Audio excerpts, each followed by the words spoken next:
kind of interested in all sorts of things as a student. I was interested in sports, in music, in going out.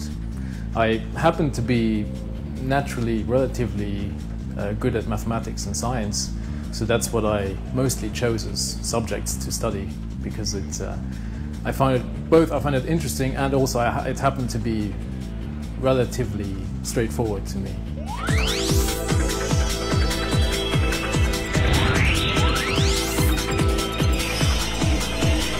I got interested more or less by accident, but at a relatively young age. When I was around 10 or so, I started to become just interested in the night sky and stars, the moon, planets. I was curious about this, so I wanted to find out more, and I started reading a bit about it. At some point, my parents bought me a small telescope, so I started, watching the sky at night, and so it was just something that I did as a hobby, really. And it wasn't, in fact, something that I studied at school.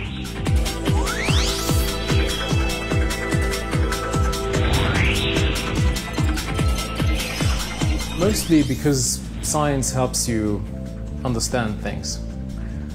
So if you are curious by nature, then it is generally just nice to find out how things work. For example, that the light that comes to us from stars that are far away, often the stars we see at the night, the light took about 20 or 25 years to come here. So for some people, this light was sent out before they were even born. So this gives you some kind of amazement that when you look up at the sky at night, that you realize that this is just, you're not just looking into a huge space, but you're in fact looking at a huge, so you're looking back in time as well at the same time. And you realize what a small place we occupy here, but what a special place we occupy in the universe. So for me, the attraction is really that science somehow makes me appreciate life more.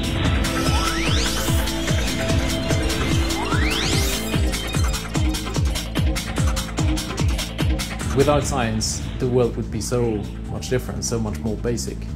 And maybe some people think that would be a good thing, but I think many people would agree that actually this has really made life better. So the fact that we don't have to worry constantly about finding food, or that we can travel around, that we don't get sick all the time, that we don't have the worries that people had thousands of years ago. This is largely due to science.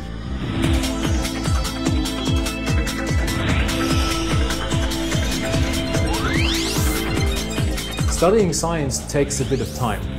I mean, it took hundreds of years for science to get to such an advanced point as it is now.